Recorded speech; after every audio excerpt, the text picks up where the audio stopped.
पतन के क्या कारण थे, causes of the downfall of Tughlaq dynasty, और दूसरा with special reference to Firoz Shah Tughlaq कि फिरोज शाह तुगलक का क्या कंट्रीब्यूशन था तुगलक डायनेस्टी के पतन में। इसको हम लोगों ने ऑलरेडी डिस्कस भी किया हुआ है, बट हमारा जो मेन फोकस होगा वह आज होगा कि causes of the downfall of Tughlaq dynasty, Tughlaq वंश के पतन के क्या कारण थे। बेटा इस टॉपिक को ऑलरेडी हम लोगों ने एक तरीके से डिस्कस कर लिया है, इसको एक तरीके से समराइज करना है। इसका उत्तर आपको भी पता है कि तुगलक वंश का पतन कैसे हुआ। देखा जाए तो दिल्ली सल्तनत की स्थापना के बाद से तुगलक डायनेस्टी का जो पीरियड है वो अत्यंत ही महत्वपूर्ण है, क्योंकि इस पीरियड में एक तरीके से दिल्ली सल्तनत में अस्थायित्व भी देखने को मिलता है, स्टेबिलिटी भी देखने को मिलती है। और मोहम्मद बिन तुगलक का जो शासनकाल है उसका प्रारंभिक जो शासनकाल में हमें देखते हैं कि तुगलक डायनेस्टी का जो एम्पायर है वो काफ़ी ज़्यादा एक्सपैंड था, विस्तृत था। बट उसी के काल में तुगलक डायनेस्टी का डिक्लाइन भी शुरू हो जाता है, और जो बिगनिंग होती है वो अंततः न केवल तुगलक डायनेस्टी के अंत तक जारी रहती है, बल्कि दिल्ली सल्तनत के पतन में भी, यानी कि दिल्ली सल्तनत का जो डिक्लाइन है उसमें भी उसकी परिणति या उसका जो इम्पैक्ट है वो अंतिम रूप से तो दिल्ली सल्तनत के पतन में भी हमें दिखाई पड़ता है। ऐसा क्यों हुआ कि एक विस्तृत साम्राज्य, एक अस्थायित्व साम्राज्य अपने प्रारंभिक दौर में काफ़ी अच्छा कर रहा था, लेकिन उसका एक शासक नासिरुद्दीन महमूद के काल में आते आते वह साम्राज्य जो है केवल दिल्ली से पालम, जो दिल्ली में पालम इंटरनेशनल एयरपोर्ट आज है, वहाँ तक सिमट करके रह गया।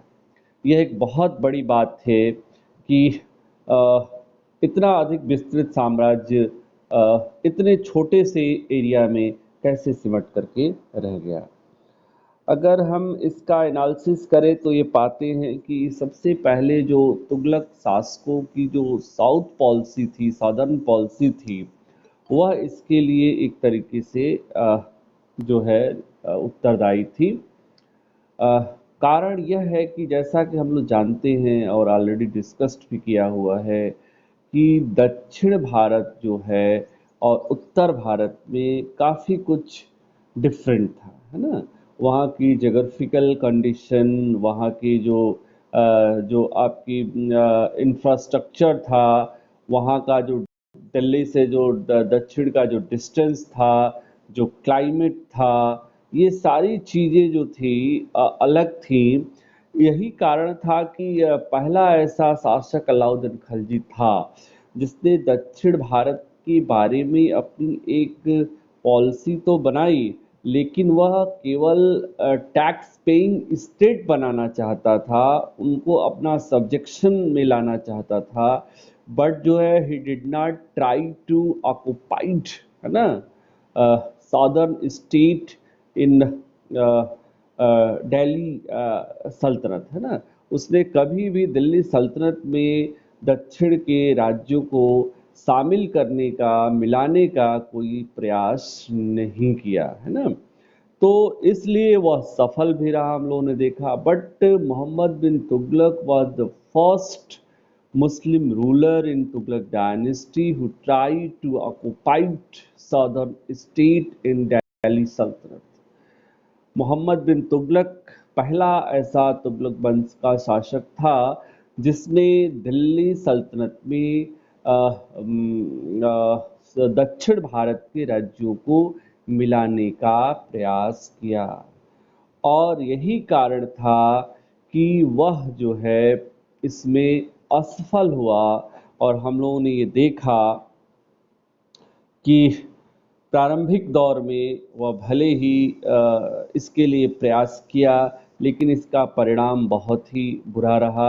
दक्षिण भारत में भी विद्रोह शुरू हो गए, उत्तर भारत में भी विद्रोह शुरू हो गए और दिल्ली से दक्षिण पर नियंत्रण नहीं स्थापित किया जा सका। राजधानी उसने ट्रांसफ़र किया, आपने देखा दिल्ली से देवगिरी, उसमें भी वह असफल रहा। यही कारण था कि उसके ही शासनकाल में 23 स्टेट्स थे और उसके ही शासनकाल में सब कुछ समाप्त हो गया। दक्षिण भारत में दो नए स्टेट जो है स्थापित हुए। एक मुस्लिम स्टेट जिसको हम लोग बहमनी साम्राज्य के नाम से जानते हैं और दूसरा एक हिंदू राज्य जिसको हम लोग विजयनगर साम्राज्य के नाम से जानते हैं। Vijayanagara kingdom and Bahmani kingdom, there were two states जो है इन सदर्न। ये दो स्टेट थे, एक बहमनी जो आपका मुस्लिम स्टेट था और दूसरा जो है वह विजयनगर जो हिंदू स्टेट था। बहमनी साम्राज्य की स्थापना जो है मोहम्मद बिन तुगलक के ही काल में अलाउद्दीन बहमद शाह ने 1347 ईस्वी में 1347 एडी में किया था। एंड देन सेकेंड इन जो है Hindu state Harihar and Bukka was Harihar और बुक्का जिन्होंने 1336 ईस्वी में मोहम्मद बिन तुगलक के ही काल में विजयनगर साम्राज्य की दक्षिण भारत में स्थापना किया था। यानी इससे स्पष्ट होता है कि जो दक्षिण भारत की जो जोग्राफिकल जो कंडीशन थी, जो दिल्ली दक्षिण भारत की जो दूरी थी, जो lack of communication and transportation, इसके अलावा जो है ये ऐसी कंडीशन थी क्लाइमेट एक्सेट्रा की जो है दक्षिण भारत को लंबे समय तक अपने नियंत्रण में रखा नहीं जा सकता। तो यही कारण था कि जो इससे कारण न केवल जो है आर्थिक नुकसान हुआ, बल्कि हम कह सकते हैं कि सैनिक नुकसान भी हुआ। इससे जो क्राउन का जो पावर था, जो प्रेस्टीज था, उसका भी अंत हुआ और अनेक नए स्वतंत्र प्रांतों की स्थापना हुई, जिसमें मूल रूप से विजयनगर साम्राज्य और बहमनी साम्राज्य प्रमुख। तो इस प्रकार से जो तुगलक जो शासक थे, उनकी जो दक्षिण भारत की प्रति जो उनकी पॉलिसी थी, वह जो है तुगलक डायनेस्टी के पतन के लिए उत्तरदायी सिद्ध हुई। ठीक है बेटा, यहाँ तक? हेलो, हाँ, क्लियर? ओके। अब सेकंड जो हम लोग देखते हैं, तो उसमें ये देखते हैं कि जो दूसरा है वह यह है कि जो Mohammad bin Tughlaq, already I have discussed कि जो मोहम्मद बिन तुगलक का भी बहुत बड़ा कंट्रीब्यूशन था तुगलक डायनेस्टी के पतन में। बहुत बड़ी रिस्पॉन्सिबिलिटी थी, उसकी अकाउंटेबिलिटी थी और कह सकते हैं कि उत्तरदायी था वो। पहली चीज़ तो हम लोग ये देखते हैं कि उसकी जो पॉलिसी थी, जो उसकी स्कीम्स थी, उनकी असफलता ने जो सम्मान था, जो राज्य की अर्थव्यवस्था थी, उसको काफ़ी नुकसान पहुंचा, है ना। उसने जो उससे नाराज होकर के जो उसकी स्कीम्स की जो योजनाएं थी, उसकी असफलता के कारण जो उसने लोगों के खिलाफ जो दमनात्मक या कठोर जो कार्रवाई की, इसके कारण विद्रोह प्रारंभ हुए, रिवोल्ट हुए और रिवोल्ट होने के कारण वह अपने सैनिक शक्ति को भी, जो उसका आर्मी जो था, वह भी कमज़ोर हो गया और साम्राज्य की सुरक्षा जो है नहीं हो सकी। बंगाल उसके काल में स्वतंत्र हो गया। दक्षिण भारत में हम लोगों ने भी डिस्कस किया, विजयनगर और बहमनी साम्राज्य स्वतंत्र हो गया। गुजरात और सिंध पर दिल्ली सल्तनत का आधिपत्य जो है बहुत ही अस्थिर हो गया। अर्थव्यवस्था कमज़ोर हो गई, राजनीतिक जो पॉलिटिकल जो कंडीशन थी वह भी अस्थिर हुई, सैनिक जो कंडीशन थी वह भी कह सकते हैं कि जो है कमज़ोर हो गई। तो इस तरह से मोहम्मद बिन तुगलक की योजनाओं की असफलता, उसकी नीतियों के कारण जो है अर्थव्यवस्था को नुकसान पहुंचा, सेना को नुकसान पहुंचा, विद्रोह होने से साम्राज्य को नुकसान पहुंचा, राजनीति में अस्थिरता आई साम्राज्य में। तो इस कारण से मोहम्मद बिन तुगलक जो है दिल्ली सल्तनत, तुगलक सल्तनत के पतन के लिए उत्तरदायी सिद्ध हुआ। ठीक है।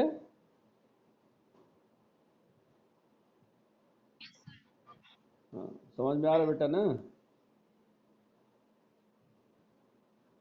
अ, इसके बाद हम लोग देखते हैं कि फिरोज शाह तुगलक कैसे इसके लिए उत्तरदायी था। इसके बारे में भी हम लोगों ने डिस्कस कर लिया था कि मोहम्मद बिन तुगलक के ही शासन काल में तुगलक वंश की पतन की जो प्रक्रिया थी, जो प्रोसेस था, वह प्रारंभ हो गया था, और जो फिरोज शाह तुगलक के काल में पूर्ण हो गया, एक तरीके से कह सकते हैं। क्योंकि फिरोज शाह तुगलक जो है not a good administrator, not a good commander, वह बहुत अच्छा प्रशासक नहीं था, बहुत अच्छा सेनापति नहीं था, but he was a very liberal and he believed in spiritual life. वह जो है बहुत ही उदार शासक था और एक तरीके से अध्यात्म में विश्वास करता था। यही कारण था कि उसने हिंसा को जो है अलग कर लिया अपने आप को, और आप लोगों ने देखा कि कैसे जो दंड के प्रावधान थे उसको उसने समाप्त कर दिया। इसके कारण जो है जनता अपराध करने लगी, विद्रोह प्रारंभ हो गए, और किसी भी प्रकार का भय नहीं रहा लोगों के अंदर, है ना। उसने इसके अलावा जो है उसने उल्मा वर्ग को काफ़ी सपोर्ट मिला, उसको अमीर वर्ग का काफ़ी सपोर्ट मिला, और जिसका ये परिणाम हुआ कि जो है अभी तक जो ये कहा जाता था कि politics and religion are two different subject, but during the region of Firoz Shah Tughlaq there were no difference of religion and politics, है ना। दे वर टोटली डिपेंडेंट ऑन, जो है कह सकते हैं कि जो रिलीजन है ना। तो इस तरह से जो है कि उसके शासन काल में राजनीति को और धर्म को अलग नहीं माना गया, जबकि इसके पहले धर्म और राजनीति को दो अलग विषय मान करके शासन किया गया। इसका जो शासन था it was based on Quran शरीयत, है ना। और यह उल्मा के प्रभाव में आकर के शासन कर रहा था, अमीरों के प्रभाव में आकर के, जो आपका जो अमीर जो नोबेल क्लास था, इनके प्रभाव में आकर के शासन कर रहा था, जिसके कारण जो है उसकी इस नीतियों से नाराज होकर के जो है, यही हम लोग देखते हैं कि युद्ध में विश्वास नहीं करता था, हिंसा में विश्वास नहीं करता था, दंड देने में विश्वास नहीं करता था। इसका लाभ उठा करके जो है जो पॉलिटिकल जो प्रोविंशियल जो स्टेट्स थे, जो जो क्षेत्रीय राज्य थे, वे स्वतंत्र होने लगे, अपराध का ग्राफ बढ़ गया, है ना। और कह सकते हैं कि यही नहीं, उसने उसके उसके कारण जो है करप्शन को भी बढ़ावा मिलता है। जैसा हम लोगों ने जिक्र भी किया था कि तारीख फिरोज शाही में भी जो शमसी सिराज अफीफ लिखता है कि अपने पास से उसने जो है टंके दे करके एक सैनिक को जो है सैन्य विभाग से अपने घोड़े पास कराने के लिए कहा था। तो यह एक जो है भ्रष्टाचार, करप्शन, दंड में शिथिलता के कारण जो है जो भय था वह दूर हो गया। इससे सेना का भी और प्रशासन का भी, दोनों का भी डिक्लाइन हुआ। उसके अलावा दूसरी चीज हमें देखते हैं कि उसका दासों के प्रति, स्लेव जो है के प्रति जो उसका प्रेम था दासों के प्रति, वह बड़ा दायी सिद्ध हुआ, क्योंकि उन पर जो है अलग से काफी जो है व्यय खर्च करना पड़ता था। इसके लिए हम लोगों ने देखा कि 1,80,000 दास जो है उसके अंडर में थे, और उनके लिए अलग से उसने एक सेपरेट डिपार्टमेंट जो है इस्टेब्लिश किया था। वी नो दीवाने बंदगान, जिसको हम लोग दीवाने बंदगान के नाम से जानते हैं। इसके अलावा हम लोग ये देखते, ये इन दासों के कारण जो है उनका अर्थव्यवस्था पर बुरा प्रभाव पड़ा। ये सेना में भी नियुक्त होने लगे, प्रशासनिक पदों पर भी नियुक्त होने लगे, और ये ही वॉज नॉट कैपेबल, ये योग्य नहीं थे। इसके कारण जो है ये दे वे आर नॉट कैपेबल, वे योग्य नहीं थे। इसके कारण हम लोग देखते हैं कि सेना की गुणवत्ता में भी प्रभाव पड़ा, प्रशासन की जो क्वालिटी थी उस पर भी हम प्रभाव देखते हैं कि बुरा पड़ा। तो इस तरह से न केवल आर्थिक नुकसान हुआ बल्कि सेना का भी नुकसान हुआ, क्योंकि सेना में ऑलरेडी करप्शन बढ़ गया था। तो जो वीक प्रशासन था, वीकनेस था फिरोज शाह तुगलक का, और जो उसका जो हिज वीक एडमिनिस्ट्रेटर, ये जो एडमिनिस्ट्रेशन, ये जो है बहुत महत्वपूर्ण जो है यहाँ पर भूमिका निभा रहा है। दूसरी चीज हम ये देखते हैं कि उसने सेना में भी हम लोगों ने देखा, या प्रशासन में भी जो योग्यता थी, जो उसको मानक ना बना करके जो है अयोग्य लोगों को सैनिक पदों पर नियुक्त करना प्रारंभ किया। सेना में नियुक्ति का जो आधार था वह हेरिडिटी नहीं था, वह वंशानुगत नहीं, वंशानुगत उसने कर दिया योग्यता की जगह। जो टैक्स वसूल करने की जो रिस्पॉन्सिबिलिटी तय की, वो मैक्सिमम जो टेंडर के द्वारा जो बोली देने वाले लोग थे उनको उसने जो है कह सकते हैं कि ठेके पर देने की प्रथा को प्रारंभ किया। यह एक बहुत बड़ा यहाँ पर हम देखते हैं कि ये चीज़ें जो है दिखाई पड़ रही हैं। और सैनिकों को नगद वेतन की जगह जागीर के रूप में वेतन देने की प्रथा को प्रारंभ किया। तो ये सारी जो कारण थे जिसके कारण सेना में, प्रशासन में, अर्थव्यवस्था में बुरा प्रभाव पड़ता है, और यही कारण था कि जो उल्मा वर्ग था, जो उमरा वर्ग था, उनका प्रशासन में, राजनीति में बहुत अधिक दखलंदाजी बढ़ गई थी, बहुत ज़्यादा इंटरफेरेंस बढ़ गया था। यही कारण था कि फिरोज शाह तुगलक एक कह सकते हैं कि नाम मात्र का शासक था। जो शासन था वह मूलतः इनके हाथों में केंद्रित था, जो अमीर थे और जो उल्मा क्लास थे। तो इस तरह से फिरोज शाह तुगलक की प्रशासनिक नीतियों के कारण, उसके व्यक्तित्व के कारण, उसकी जो वीकनेस थे उसके कारण, ये जो चीज़ें थी इसके कारण हमें देखते हैं कि तुगलक डायनेस्टी का पतन हुआ। इसके बाद हम लोग ये देखते हैं कि गयासुद्दीन तुगलक, मोहम्मद बिन तुगलक और फिरोज शाह तुगलक तक तो फिर भी ठीक था कि कुछ इन लोगों के अंदर काबिलियत थी, कुछ काम करने की क्षमता थी, जिसके कारण तुगलक डायनेस्टी कुछ आगे तक काम कर सका। लेकिन फिरोज शाह तुगलक के बाद के जो कह सकते हैं कि जो प्रशासक थे, उनके जो सक्सेसर जो थे, जो उत्तराधिकारी थे, वे बहुत ही अयोग्य थे। उनमें योग्यता का पूर्णतः अभाव था, चाहे वह फिरोज शाह तुगलक के पुत्र रहे हों, जो ऑलरेडी दो उसके बड़े पुत्रों की डेथ हो चुकी थी। जो तीसरा पुत्र मोहम्मद था, नासिरुद्दीन मोहम्मद, वह अत्यंत ही भोग विलासी था, अयोग्य था। कह सकते हैं कि यही कारण था कि उसने अपने जीवन काल में उसको प्रशासक न नियुक्त करके अपने ग्रैंड सन को, तुगलक शाह द्वितीय को अपना उत्तराधिकारी नियुक्त किया था। उसके बाद से देखते हैं कि फिरोज शाह तुगलक की मृत्यु के बाद तुगलक शाह द्वितीय सुल्तान तो बन गया, लेकिन उसमें कोई भी प्रशासनिक दक्षता नहीं थी। यही कारण था कि इन परिस्थितियों में षड्यंत्र प्रारंभ हो गया, कॉन्स्पिरेसी होने लगी, रिवोल्ट होने लगे और तुगलक शाह द्वितीय की मर्डर हो गया। इसके बाद हम लोग देखते हैं कि Nasiruddin Mahmud was the last ruler in Tughlaq dynasty, and during in this period, during region of कर सकते हैं Nasiruddin Mahmud, Timur had attack in India, है ना।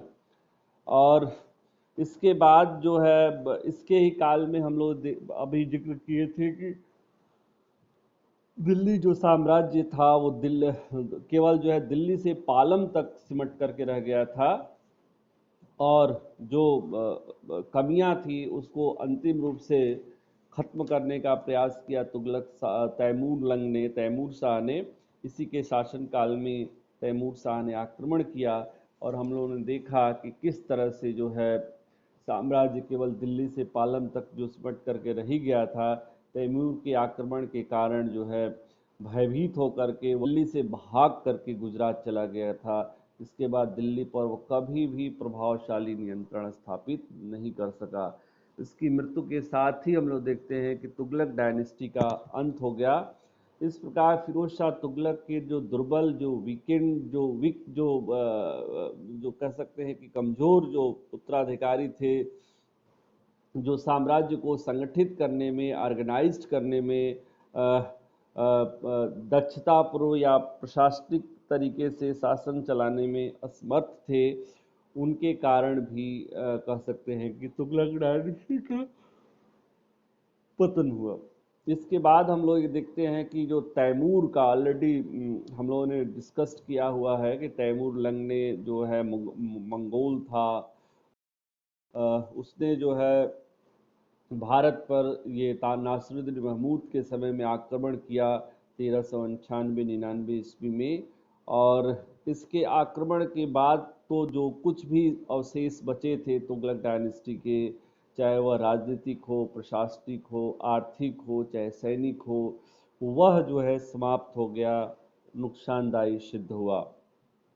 तैमूर ने दिल्ली, सिंध से लेकर के दिल्ली तक पहुंचने के, आने के अपने मार्ग में, जैसे हम लोगों ने डिस्कस किया था कि आक्रमण के पहले लूटपाट करते थे, फिर समझौता कर लेते थे, फिर जो है दंड देते थे, तो जो है उसने इमारतों को नष्ट कर दिया, खूब धन संपदा को लूट लिया, जो है उसकी कारण जो है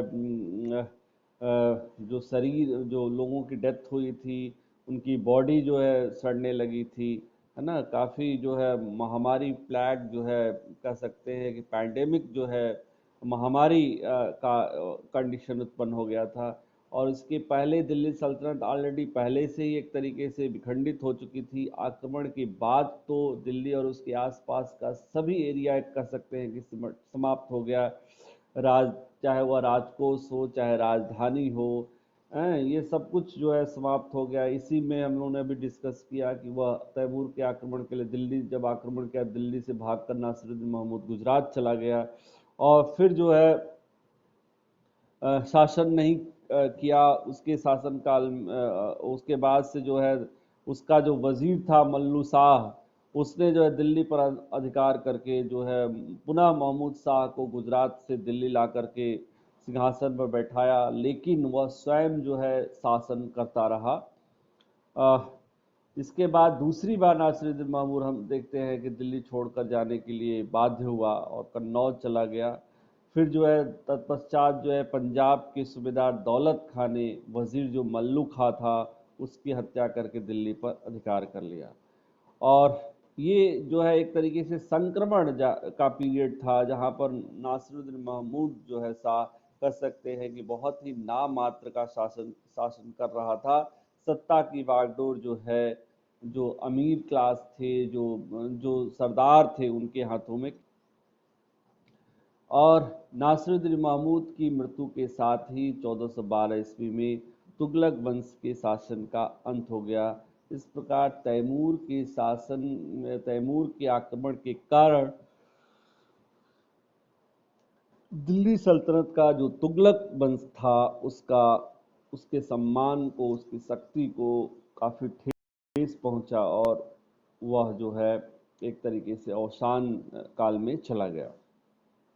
इसके बाद हम लोग देखते हैं कि उसी संबंधित है कि सैनिक दुर्बलता। एक समय ऐसा था जब मुस्लिम शासन की भारत में स्थापना हुई थी, तो सैन्य ताकत के बल पर ही हुई थी। उनकी जो वार सिस्टम था, उनकी जो युद्ध करने की जो उनकी रणनीति थी, जो मंजनिक था, जो अर्रादा था, जो मिसाइल्स थे, ये सब ऐसे थे जिसके कारण ये जो है सफल हो सके थे। लेकिन बीच में हम लोगों ने देखा कि विद्रोह होने के कारण और जो है अयोग्य सैनिकों की नियुक्ति के कारण और मोहम्मद बिन तुगलक की जो योजनाएं थी, जो अभियान थे, उसमें बहुत से योग्य सैनिक के मारे जाने के कारण फिर फिरोज शाह तुगलक के द्वारा सेना में भ्रष्टाचार को बढ़ावा दिया जाने के कारण, सेना में कह सकते हैं कि वंशानुगत आधार पर नियुक्ति देने के कारण, है ना, ये दिल्ली सल्तनत का जो तुगलक वंश का जो सैन्य